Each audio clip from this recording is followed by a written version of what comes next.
capítulo 12 de Marcos, Evangelho segundo Marcos, capítulo 12, versículo 1. Se essa pessoa tiver sem Bíblia, dá uma carona para ela, não deixa ela sem Bíblia não. Você achou? Diz assim a palavra de Deus: depois entrou Jesus a falar-lhes por parábola. Um homem plantou uma vinha, cercou-a de uma sebe, construiu um lagar, edificou uma torre, arrendou-a a uns lavradores e ausentou-se do país. No tempo da colheita, enviou um servo aos lavradores para que recebessem deles dos frutos da vinha. Eles, porém, o agarraram, espancaram e o despacharam vazio. De novo, lhes enviou outro servo, e eles os esbordoaram na cabeça e o insultaram. Ainda outro lhes mandou, e a este mataram.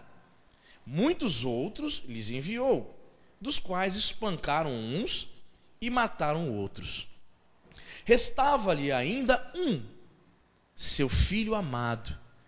A este lhes enviou, por fim, dizendo: respeitarão a meu filho.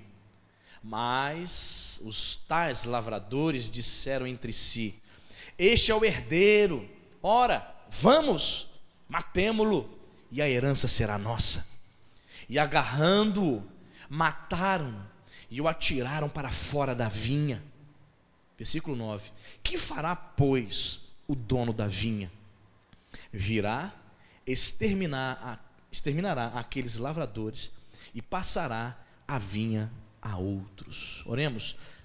Espírito Santo, estamos diante dessa tua maravilhosa palavra. Meu Deus, eu me coloco como um servo inútil, Pai. Me coloco como um servo que está aqui apenas para transmitir a tua vontade para a tua igreja. Senhor, que não prevaleça, Senhor, os meus pensamentos, mas que prevaleça, meu Deus, a tua vontade para o teu povo, que prevaleça, Senhor, a tua graça, Senhor, que prevaleça o teu querer, que as palavras, meu Pai, que forem proferidas aqui nessa noite, sejam oriundas do trono da graça, para trazer, Senhor, salvação nesta noite. Espírito Santo, eu sei, Pai, eu não tenho poder de convencimento, eu não tenho poder de sondar mentes e corações, mas o Senhor está presente aqui, Espírito Santo, nesta noite, e está sondando mentes e corações. Convença, meu Pai, o pecador, convença pessoas aqui nesta noite da justiça, do juízo divino, convença os corações, Pai. Faça o que eu não posso fazer. Há pessoas aqui, Senhor, que são simpatizantes do Evangelho. Pai, eu oro para que depois desta palavra ela possa se tornar, Senhor, filha de Deus. Abençoa-nos em nome de Jesus. Amém. Amém? Você pode se assentar. A parábola dos lavradores maus. Eu dei um título a essa mensagem, né? Já eu disse pela manhã, para você vir à noite ouvir essa palavra. O título dessa mensagem chama-se Assassinos de Deus. Bem sugestivo, né? Estando lá no canal do YouTube, lá no Facebook, a pessoa vai olhar assim: assassino de Deus. Como é que eu posso assassinar a Deus, pastor? No final da mensagem você vai entender. Jesus traz essa parábola aqui, e haviam pessoas ouvindo essa parábola, alguns que seguiam a Cristo, principalmente os líderes religiosos, estavam ali ouvindo o mestre. E Jesus ensinava por parábolas, e por muitas vezes ele trouxe várias lições espirituais, utilizando esse recurso, né, da parábola. É uma pequena história que traz ensinamentos, realidades, né, do mundo espiritual. E ele começa a falar sobre uma vinha.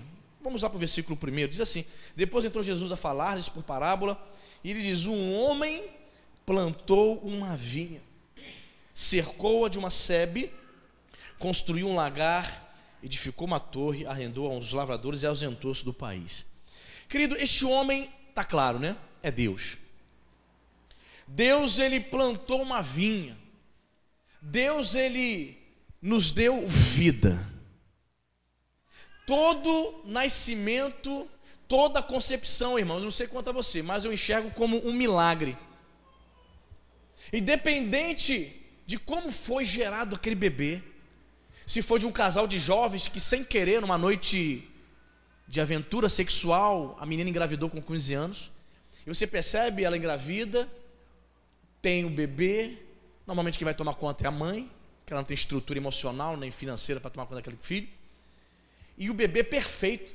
E muitas vezes, como crentes, podemos nos questionar e nos perguntar assim, interessante, né? Fruto de um pecado. Mas por que esse bebê não nasceu sem um braço, deficiente, se já que é fruto de um pecado?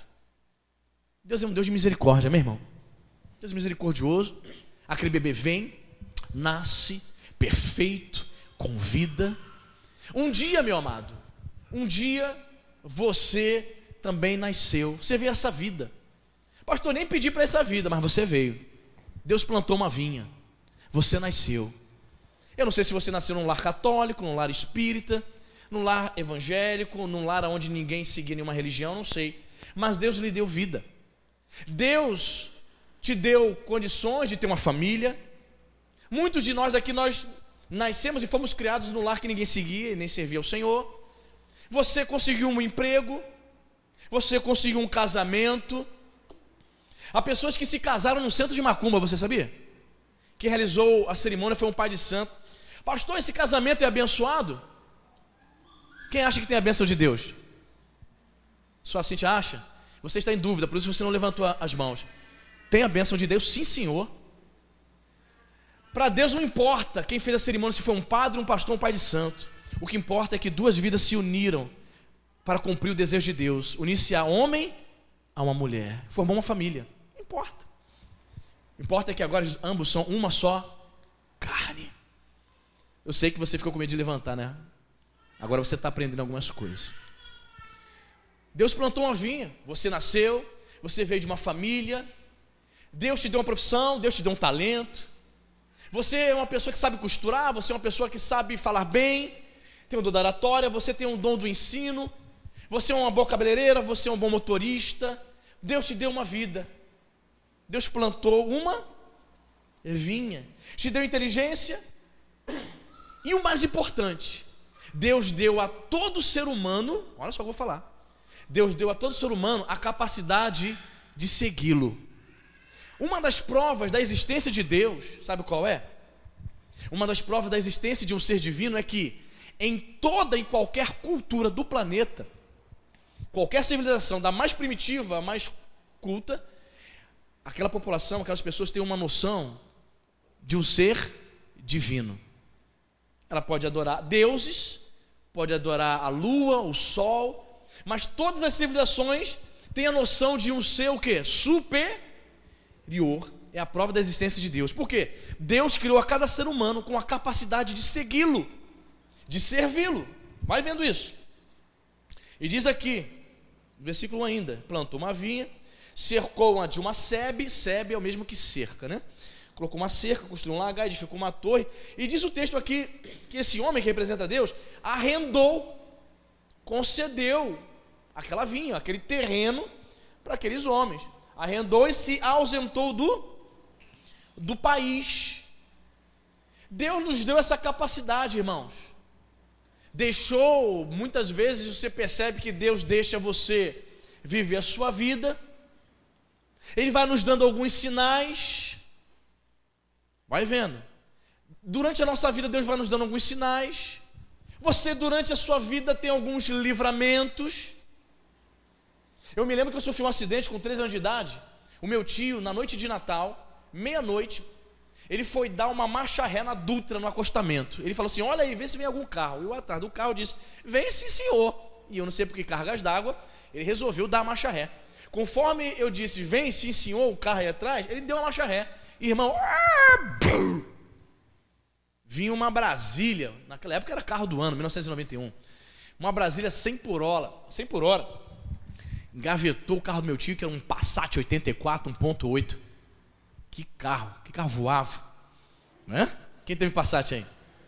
Meu Deus, era carrão, né? Carrão, Passat iraquiano 84, e a Brasília, irmão, apaguei. Eu me lembro de ter acordado dentro da ambulância, todo dolorido, parecia que tinham massacrado de paulada. E eu pensando, pronto, estou morto, estou no céu, eu não sei. Doía tudo. Eu botei assim a mão no beiço, eu tinha tido um corte aqui nos lábios. E meu tio não sofreu nada, por que pareça. Ele acordado, ele mexeu assim, eu estava com a perna lá de fora da ambulância, ele mexeu assim no meu pé. Tá tudo bem? Tranquilo? Eu tomei um corte tomei 8 pontos aqui no joelho, estava sendo encaminhado por Getúlio Vargas. E naquele momento assim, eu não sabia se eu tinha tido alguma hemorragia interna, eu estava ainda sendo me dirigido para o hospital. Eu falei assim, olha, 13 anos, Senhor, olha o interesse, Senhor, se o Senhor me livrar dessa, eu aceito Jesus. Um jovem, 13 anos, já interesseiro, né? Se o Senhor me livrar da morte, eu aceito Jesus. Aí eu fui para o médico, fiz lá, né? Tomei os pontos. Tu aceitou Jesus? Nada, fui jogar a bola, para soltar pipa. Normalmente é assim, né? A gente lembra de Deus nos momentos difíceis. Quando as coisas dão uma melhoradinha, a gente esquece. Talvez você esteja aqui a sua vida assim, né? Você lembra de Deus, vou no culto hoje. Tinha uns 2 meses que você não vinha. Tem culto hoje. Estava na hora do Fantástico, vou me arrumar, vou lá. Você vai lá, você lembrou que Deus existe. Percebe? Deus nos deu vida, Deus nos deu a capacidade de segui-lo, mas muitas vezes, nós nos esquecemos dele. Por quê? Porque diz o texto que o dono da vinha, ele se ausentou do país. Se ausentar do país significa que ele deu o quê? Total liberdade para aqueles lavradores. Deus te deu livre-arbítrio, sabia, meu irmão? Você está aqui, mas se você quiser se levantar agora e ir embora para casa, ninguém vai te impedir. O máximo que vai acontecer, o irmão pergunta, está passando mal? Aconteceu alguma coisa, irmão? Mas você vai seguir a tua vida. Temos o livre-arbítrio. O homem, que é Deus na história, ele te deu liberdade. Ele se ausentou do país. Veja o que diz o versículo 2. No tempo da colheita, enviou um servo aos lavradores para que recebesse deles, dos frutos da vinha. No tempo da colheita, queridos, o tempo da colheita chegou. Talvez você esteja aqui, já passou dos 50, estávamos falando no módulo 3, estávamos debatendo, né? Eu falei assim, a partir dos 55 nós somos considerados da terceira idade. A irmã, não, eu só depois dos 65. Eu não sei por que ela estava batalhando para essa questão. Te riu ali na sala. Ela, não, pastor. Eu falei, sim, 55, né? Bem, pelo menos lá em Lafayette era isso, né, Diácono Jorge? Lembra? O bispo dizia, você quer participar do grupo da terceira idade, a partir de 55 você já pode migrar já para o grupo da terceira idade. Então, lá tem um grupo ativo, né? Os coroinhas, corre, faz exercício, senhorzinho sobe, escala, vai para passeio. O grupo da terceira idade também lá da igreja do Bispo Miguel também muito ativo, né? Rapaz, eles passeiam mais do que os jovens. Todo animados, senhorzinhos, senhorinhas. Muito bem. No tempo da colheita, você já está com uma idade. E sabe o que ocorre? Diz aqui, Deus, o homem enviou um servo para receber deles. Querido, está chegando o tempo da colheita. Deus te deu tudo, livre-arbítrio. Deus te deu inteligência, te deu família, te deu casamento. Deus agora quer colher alguma coisa de você. Deus vai nos dando toda a liberdade, mas chega um momento que Ele começa a enviar os seus servos. Para fazer o quê? Para receber. Deus agora está cobrando de você. Você viveu a vida toda para você. Chega um momento que Deus começa a cobrar mais intensamente. Há pessoas que estão agora no leito de hospital e não sabem por que estão doentes. Sabe por quê? Deus está cobrando. E ela está ali resistindo. Há pessoas que tinham tudo, mas perdeu tudo. A vida financeira está horrível. Deus está cobrando. Está permitindo para que ela o quê? Se desperte. Algumas ainda não acordaram, mas Deus está permitindo, Deus está cobrando. Enviou o tempo, no tempo da colheita, Deus enviou um servo para receber deles. Vocês talvez estejam aqui, irmãos, alguns estejam aqui, e chegou o tempo da colheita. Deus está cobrando de você alguma coisa. Sabe quem está cobrando de você? A tua vida. Versículo 3. Olha o que diz.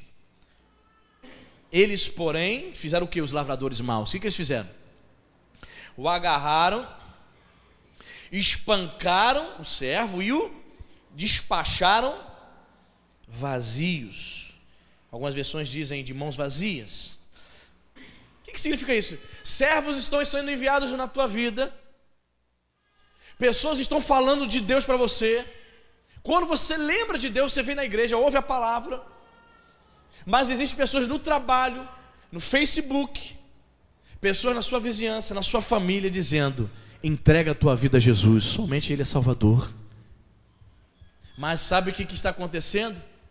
Muitos são aqueles que estão fechando o seu coração. E a pessoa que fala do amor de Deus está voltando de mãos vazias. É uma sensação horrível, né? Quando 100 pessoas estão presentes e o pastor prega a palavra e diz assim: quem quer aceitar Jesus como seu Salvador? É horrível.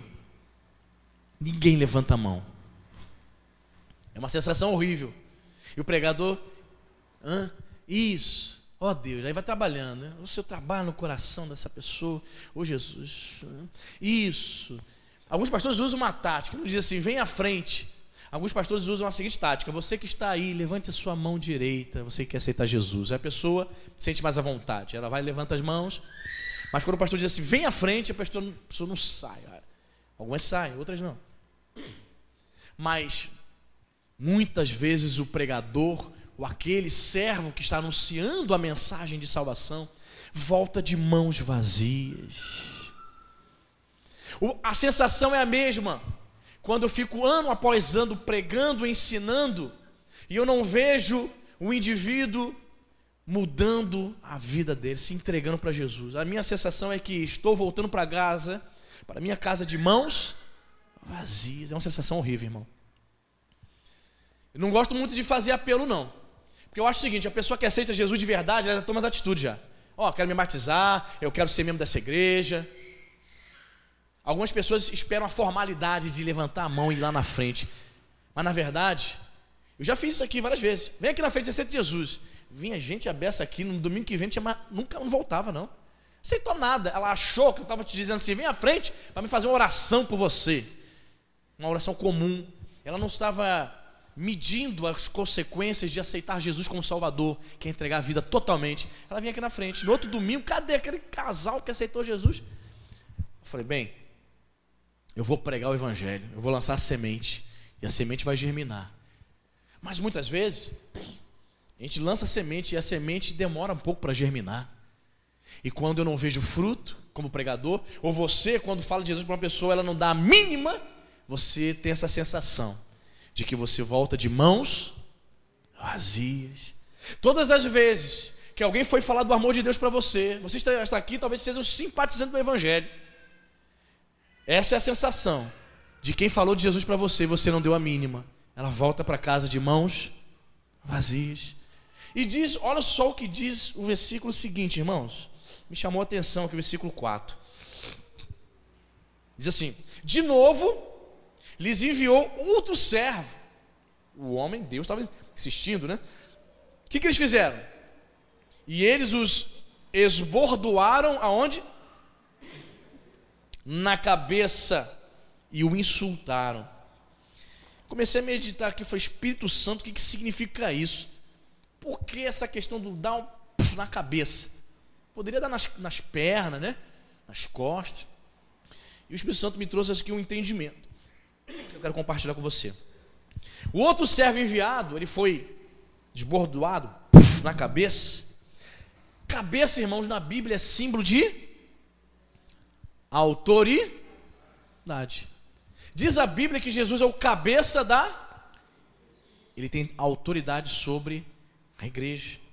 Irmãos, quantas são as vezes que muitas vezes as pessoas começam a rejeitar as cabeças, ou seja, as autoridades que Deus constituiu na nossa vida, começamos a rejeitá-lo. Sabe qual é a primeira autoridade que muitas vezes até mesmo crentes rejeitam? A autoridade dos pais. A primeira autoridade de Deus na sua vida são seus pais. Você sabia? Espancando na cabeça servos de Deus, enviados para te disciplinar, para te ensinar. Aí os pais dizem assim: fala Deus! Segunda cabeça que Deus coloca, segunda autoridade que Deus coloca na nossa vida, sabe qual é? Professor.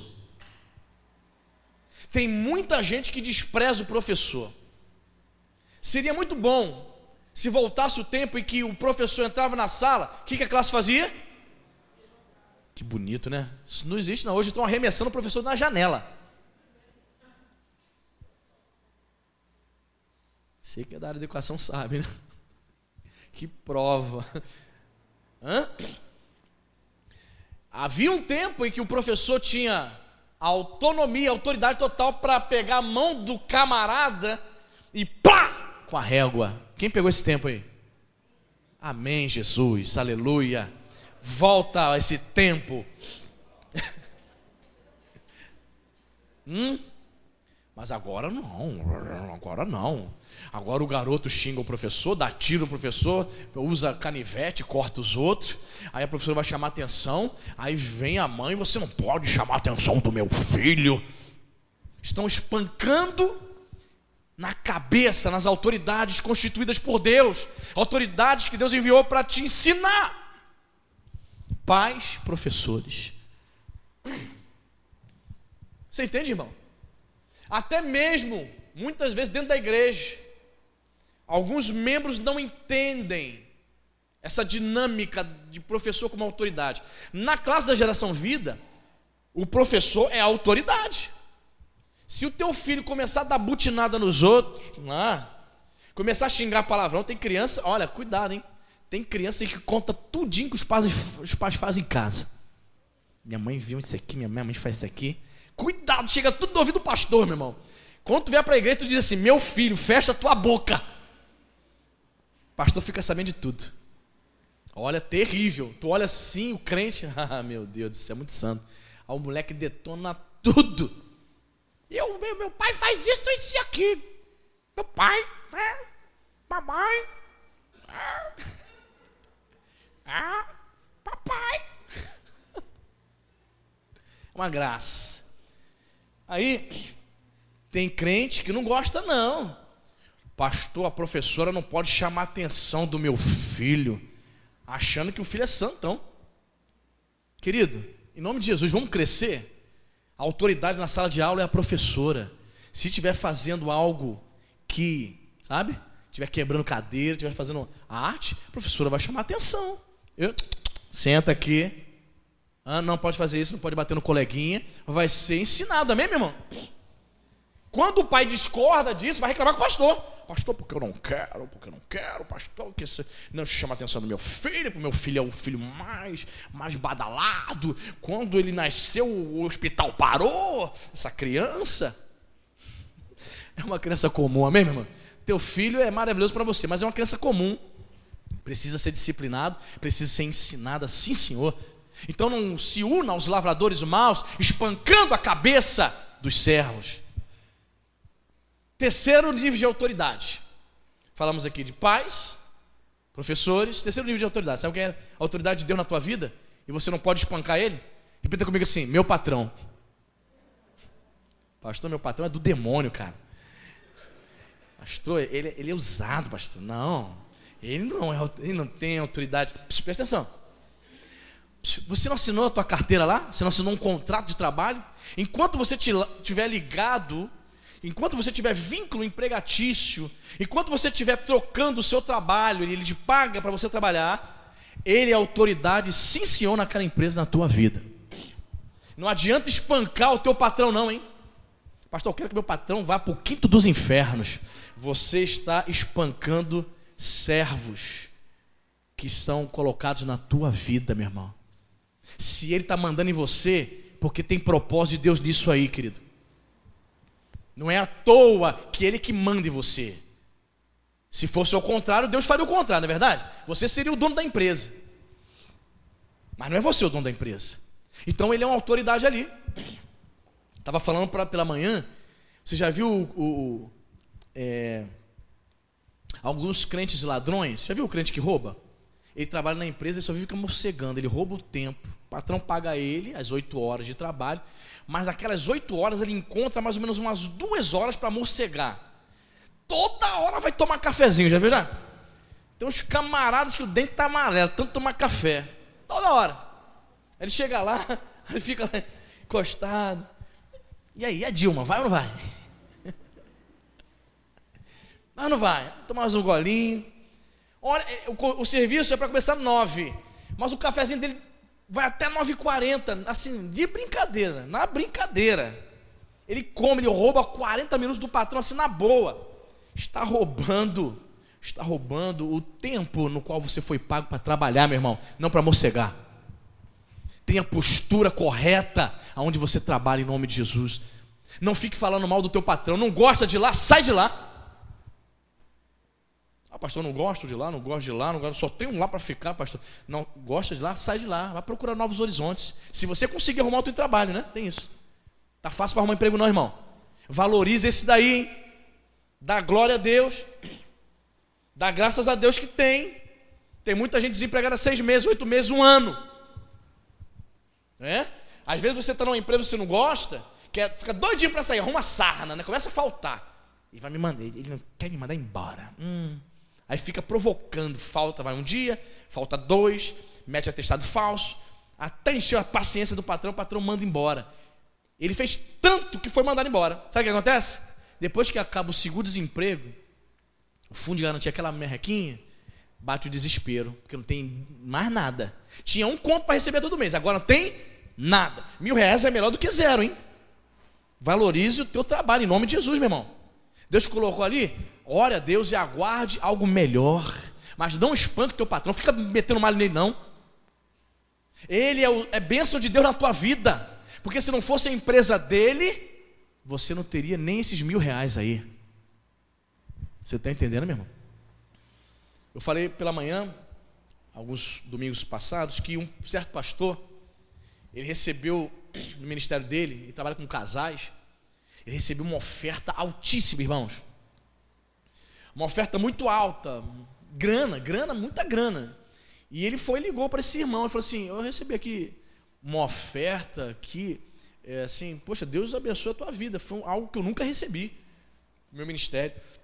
Por que você fez isso? Ele falou assim: sabe por quê, pastor? Porque quando eu cheguei no ministério do Senhor, o trabalho que o Senhor faz com casais salvou meu casamento estava perdido. E não foi somente isso, pastor. Meu casamento foi restaurado, a minha família foi restaurada. E não somente isso, eu estava me divorciando, eu tenho uma empresa com 300 funcionários. E o fato de Deus ter restaurado meu casamento fez com que eu mantivesse aberta aquela empresa. E 300 pais de famílias não foram mandados embora. Veja o mover de Deus, o que Deus faz. Percebe, queridos? Então não espanque o teu patrão. Ainda que ele não seja crente, valorize e ore pela vida dele. Peça para Deus transformar o coração dele. Amém, meu irmão? Terceiro, né? E o 4º nível de autoridade? Foi feita uma pesquisa nos Estados Unidos e perguntaram: quem é que influencia mais a sua vida? Aí perguntaram assim: pais, professores, políticos, pastor. Pastor ficou em último lugar. Não sei porquê. É o que traz o ensinamento mais relevante. Fala sobre as coisas eternas e espirituais. O pastor ficou em último lugar como influência. Se você tiver que obedecer a alguém, a pesquisa nos Estados Unidos, tiver que obedecer a alguém, pesquisa para crente. Você obedece quem? Professor, pais, patrões, né? Ou pastor. O pastor ficou em último lugar. Carambola, eu fiquei assim, meu Deus. Se você se apegar a essa pesquisa, eu não venho mais domingo pregar. Terrível. Mas eu creio, né? A palavra de Deus, ela muda, ela transforma os corações. Quarto nível de autoridade, que muitas pessoas estão espancando essa cabeça, é o pastor. Como eu falei aqui, nos Estados Unidos, a figura do pastor é uma figura que ninguém mais respeita, uma figura que ninguém mais honra. A Bíblia diz que nós devemos honrar os nossos guias, os nossos pastores. E as pessoas acham que honrar é dar presente. Quando você ora pelo seu pastor, você está honrando o seu pastor, meu irmão. Quando você ora pela minha família, você está me honrando, sabia? O pastor, eu falei aqui, é a única profissão que eu tenho que levar junto a minha família para o trabalho. Se 2 semanas a Cíntia e as crianças não vierem, você vai me procurar e perguntar: pastor, cadê a Cíntia? Sim ou não? Está desviada? Está doente? É a única profissão em que o indivíduo precisa ter a moral ilibada. Eu posso ser um engenheiro adúltero, ninguém tem nada a ver com isso, mas eu não posso ser um pastor adúltero, ter um amante, porque a igreja tem a ver sim com isso. Não é uma coisa de louco, meu irmão? É por isso que nós não podemos espancar na cabeça, na autoridade. Você está debaixo de cobertura espiritual, valorize isso. Tem crente que sai da igreja e nem avisa o pastor, aí me encontra na rua todo sem graça. Eu falei: estou sentindo a sua falta há um bom tempo, varão.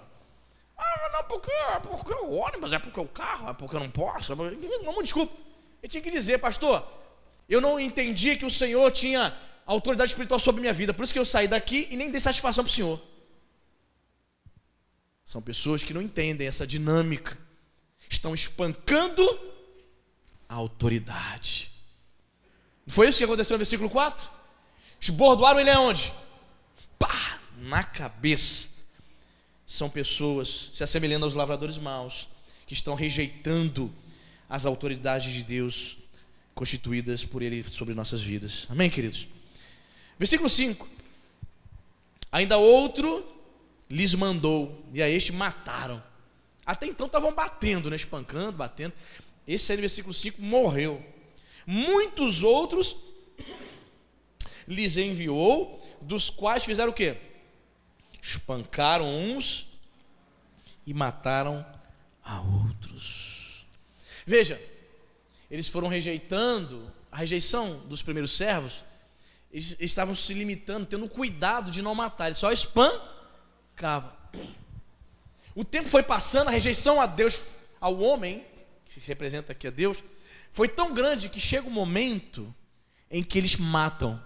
Eles não sentem mais nenhum temor, nenhum remorso. Sabe o que eu aprendo aqui, irmãos? A Bíblia diz que um abismo chama outro abismo. Quando nós nos afastamos de Deus e rejeitamos a soberania de Deus na nossa vida, a tendência é que a gente vá descendo mais e mais no degrau da lama do pecado, querido. Quanto mais nos afastamos do Senhor, mais vamos descendo. Eles até aquele momento eles estavam só batendo, não matava não. Só que o pecado nos cega. Jesus disse: aquele que pratica pecado é escravo do pecado. O pecado nos cega. O pecado cegou aqueles homens, e eles não se contentaram em apenas bater. Fizeram o quê? Mataram. Percebe? Talvez você esteja aqui, querido, e Deus está enviando pessoas na sua vida para falar do amor de Deus. Só que você já fez, sabe o quê? Já deletou ele lá do Facebook. Já tirou ele. Esse crente chato aqui, o tempo todo falando de Jesus para mim. Aquela pessoa que falava de Jesus para você lá na empresa, você nem dá mais ideia para ela, vira as costas para ela, evita conversar. Ele é muito chato, esse crente é chato. Você está eliminando ela da sua vida. Percebe, querido? Você está ficando mais cego. Hoje é a noite de você enxergar a Cristo, meu amado. Versículo 6. Aí, meu irmão, olha o que acontece. Restava-lhe ainda um. Quem? Seu filho amado. E a este lhes enviou, por fim, dizendo: respeitarão a meu filho. Eu me lembro, eu tinha um padrasto que era espírita kardecista. E o irmão dele, um dia estava lá em casa, e eu falei, o garoto começando na fé, 16 anos, eu falei assim: Jesus vai voltar. Ah, para quê? Ele disse assim: se Jesus voltar, rapaz, você tá maluco? Se Jesus voltar, vão crucificar ele de novo. Na cabeça dele, ele estava entendendo que Jesus voltaria em forma humana. Jesus vai voltar, amém, irmãos? Mas ele voltará glorificado. Ele não voltará mais frágil para ninguém mais colocar uma coroa de espinhos nele. Veja, é interessante, o homem pensou, eu vou enviar o meu filho. Diz lá em Mateus, tem essa parábola, que Mateus narra assim dizendo, que o homem diz assim, talvez respeitem ele. Talvez, né? Mandei meus servos, não respeitaram, agora eu vou mandar o meu filho. Deus enviou Jesus Cristo para morrer por você, querido. Não continue rejeitando o amor de Deus na tua vida, amado. Não continue dizendo não para o Evangelho de Jesus. Até quando você vai rejeitar o Filho amado? O pensamento de Deus, eu vou enviar meu filho, e vai respeitar meu filho, é o meu filho, é o próprio Cristo. O meu filho, não estou mandando um anjo, estou mandando meu filho, vão respeitar.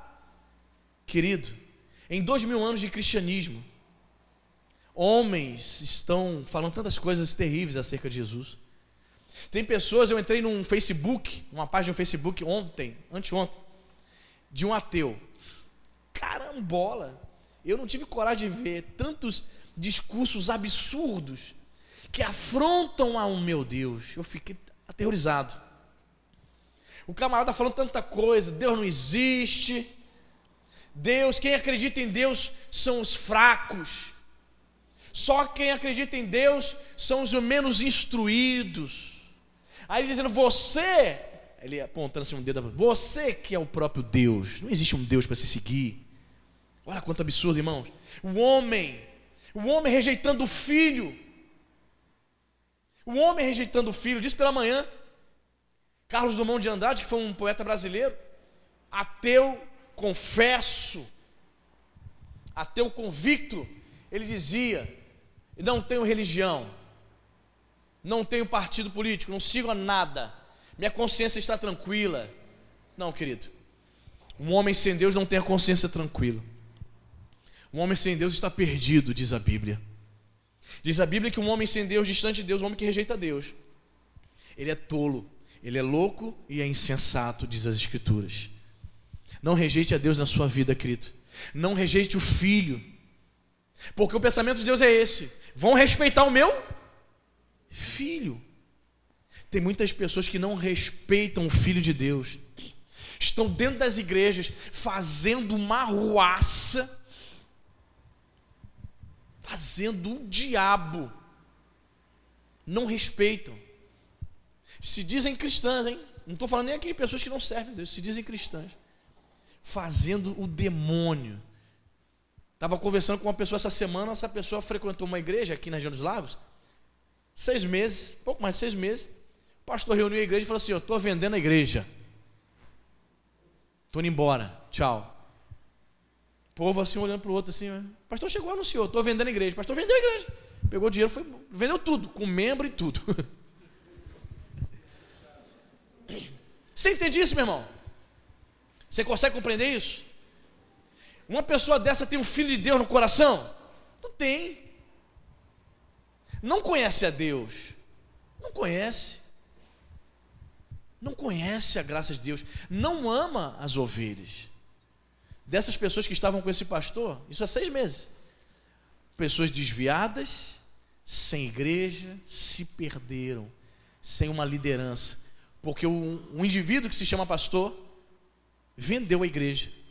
O que ele deve ter feito? O que eu deduzi ali? Que ele comprou aquele terreno, levantou as paredes, fez a igreja, começou a chegar membro. Então, da mesma forma que ele comprou, ele se achou no direito de vender.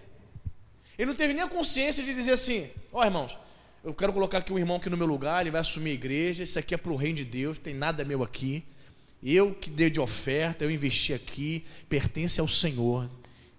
Você entende? Essa é a postura do homem de Deus. Mas tais pessoas rejeitaram o Filho de Deus. E o versículo 7 me chama a atenção, irmãos. Olha só o que diz: os tais lavradores disseram, ó, eles conversaram, se reuniram, fizeram uma reunião, disseram entre si, este, o filho, é o herdeiro, ora, vamos, matemo-lo, e a herança será nossa. Queridos, filósofos, ateus, políticos, quanta gente já tentou matar o filho. O comunismo vai dizer, A religião é o ópio do povo. Nós não precisamos do nosso sistema de religião. É por isso que o marxismo, o comunismo de Fidel Castro, de Marx, fuzilou milhares de pastores. Cuba, na Rússia, não precisam de Deus.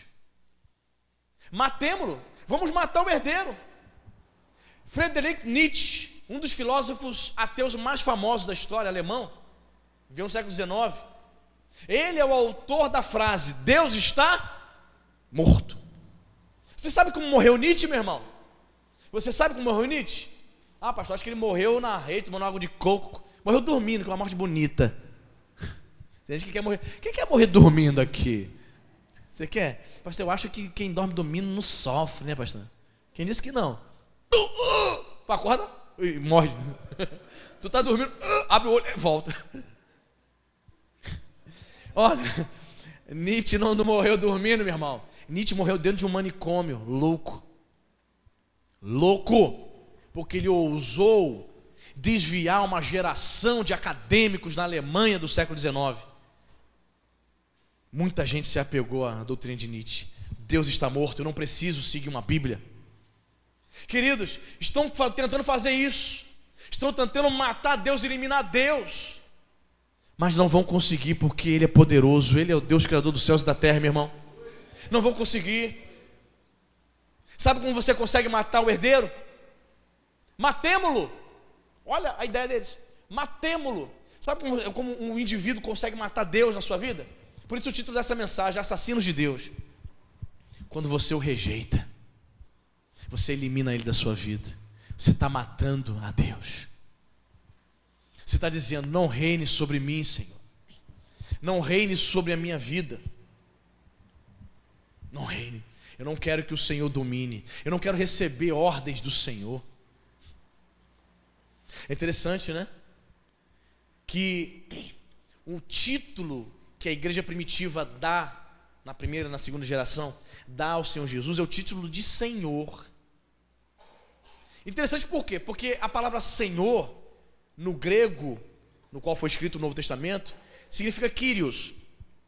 E esse título, Kyrios, era dado aos grandes generais, aos grandes reis da época.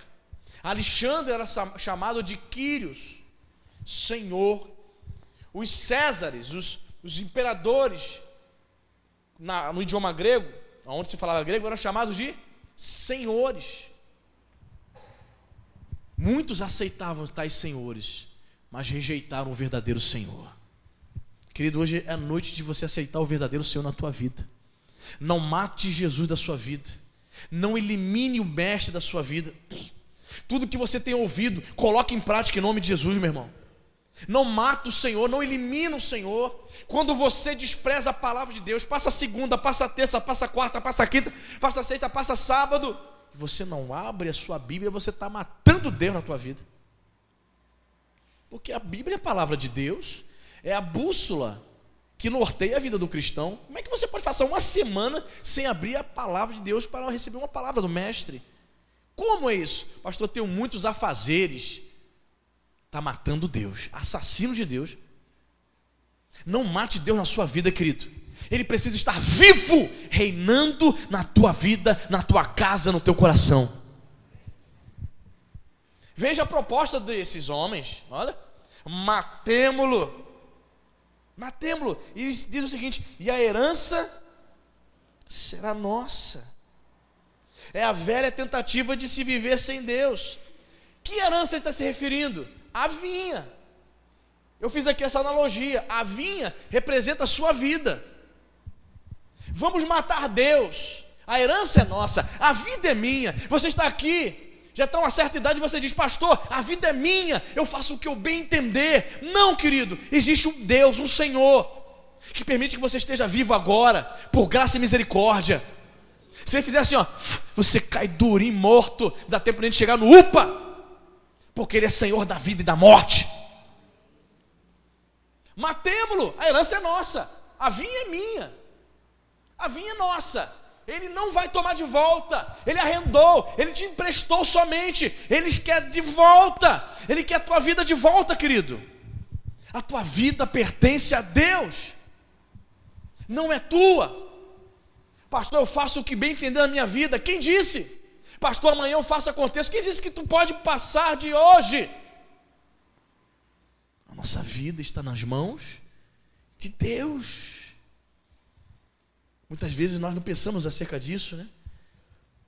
Você já experimentou, você que não tem o costume de mergulhar e ficar sem respirar debaixo d'água? Tenta ficar sem respirar 3 minutos aí para ver se consegue. Matemo-lo, porque a vinha é nossa. Ah, querido, olha, não é só simpatizante do evangelho não, hein? Muitas pessoas se dizem crentes dentro da igreja, carteirinha de membro e tudo, mas estão reinando. Elas não querem que Cristo reine. Elas dizem, a vinha é minha, a vida é minha, pastor. Vai fazer gabinete, não sei nem por quê. O pastor aconselha, dá as diretrizes, faz isso, isso, isso. Sai dali, faz tudo ao contrário. Não pratica nada que o pastor falou. Não sei nem por que foi fazer gabinete, não sei para que foi pedir aconselhamento. Porque ela está dizendo, a vinha é minha. Matemos o filho, a herança é nossa. Ele não vai reinar, ele não vai tomar de volta, a vida é minha. Querido, a tua vida pertence a ele, amado. Se pertence a ele, então você tem que dizer para o Senhor, Senhor, eis-me aqui, a minha vida é tua. Faz o que o Senhor bem quiser dela. O que eu sou, o que eu tenho, o que eu sei fazer, os meus dons, as minhas habilidades são para a tua glória. É para o teu reino. Mas quando os assassinos de Deus não querem, eles dizem isso. Matemo-lo, porque a herança será nossa. Querido, essa não pode ser a tua postura nessa noite, meu irmão. Não elimine, não mate o Filho de Deus na sua vida.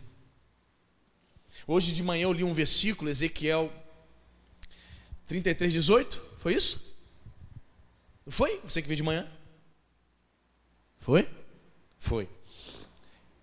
Ele diz que o justo, se o justo se desviar e permanecer na perversidade, morrerá nela.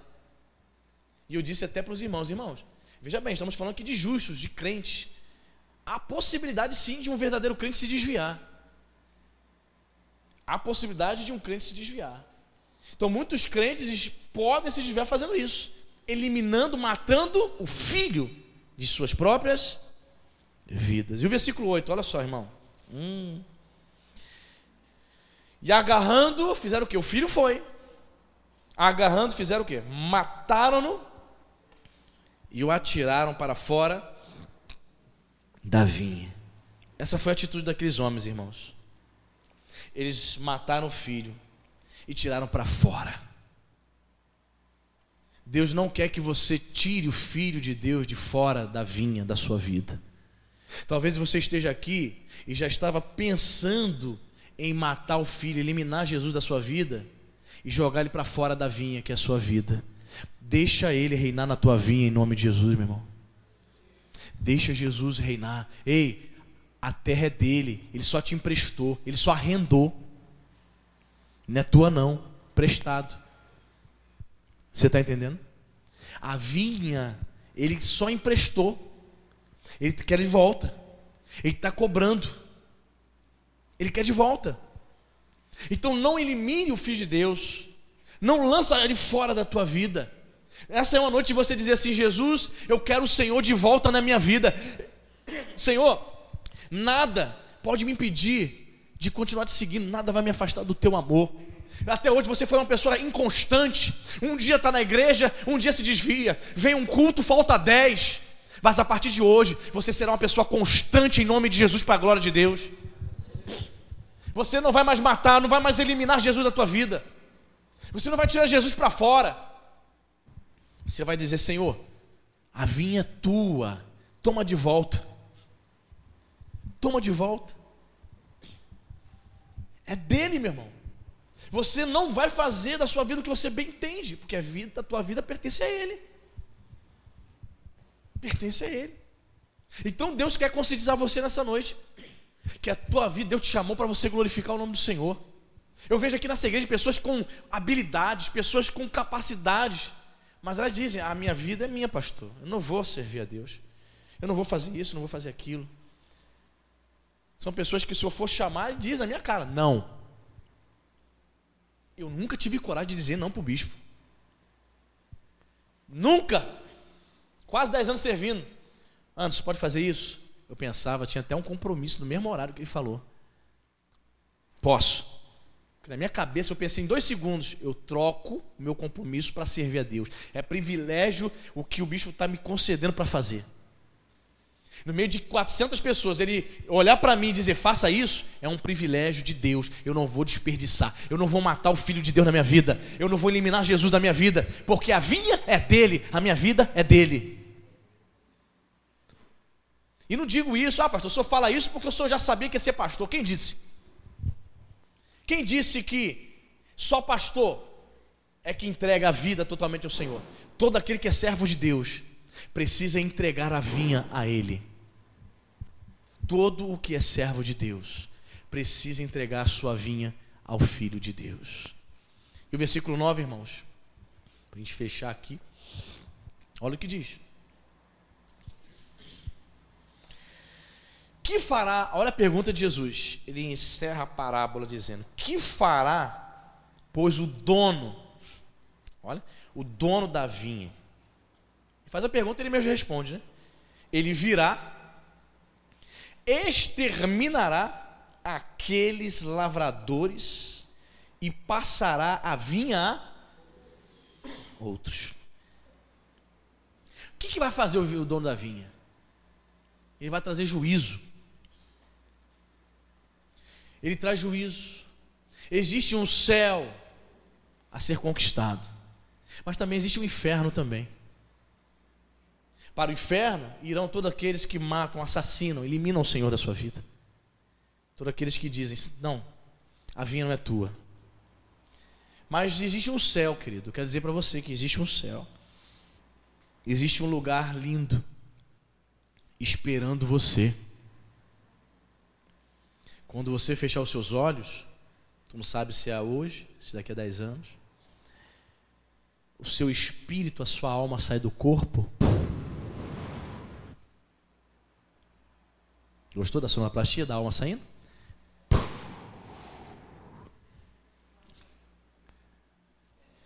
É. Quando a alma sai do corpo, você abrir os olhos para o mundo espiritual,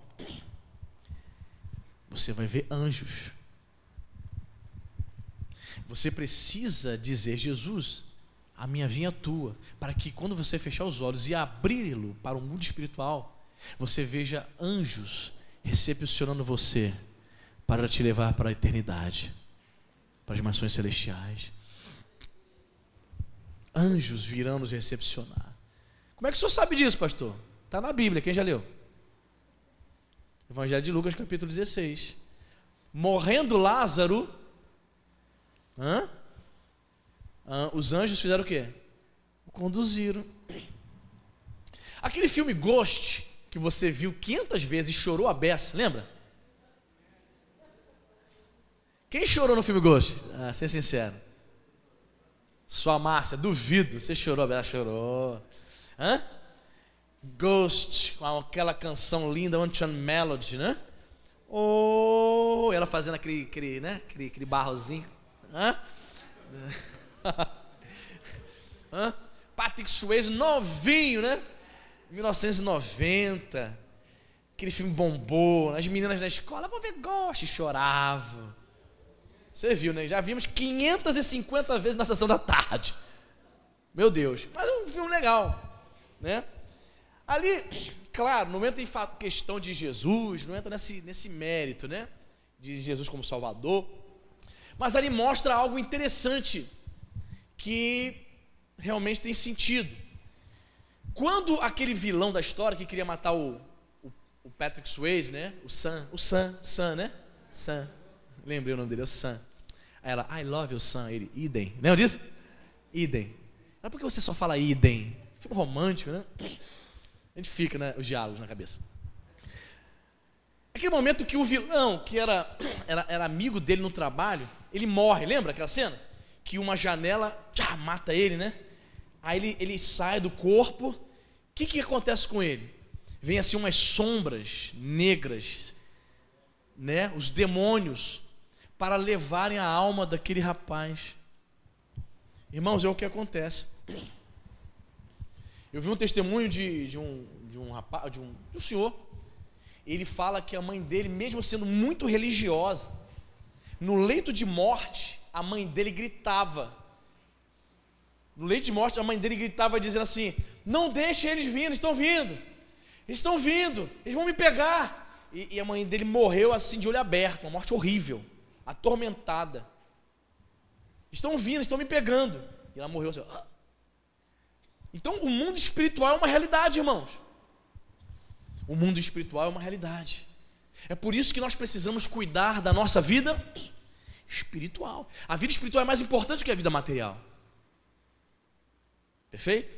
Tudo que você conquista aqui nessa terra, o que você leva para a eternidade é a tua comunhão com Deus. A tua casa, o teu carro não vai. A tua conta bancária fica.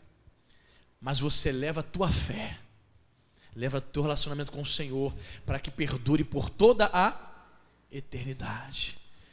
Não assassine Deus na sua vida. Ele é dono da tua vinha. Amém, querido?